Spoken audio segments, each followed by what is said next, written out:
கொடுத்தான் யாரிடம் சொல்ல?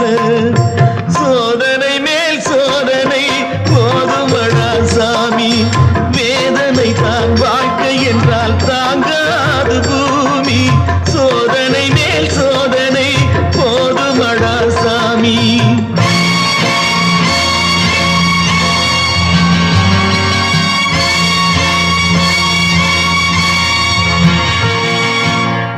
மாமா, காஞ்சி போன பூமி எல்லாம் வத்தாத நதியை பார்த்து ஆறுதல் அடையும்.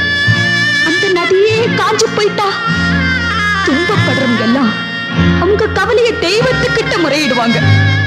ஆனா தெய்வமே கலங்கி நின்னா அந்த தெய்வத்துக்கு யாரால ஆறுதல் சொல்ல முடியும்? தானாடவில்லை அம்மா, சதையாடுது அது தந்தை என்றும்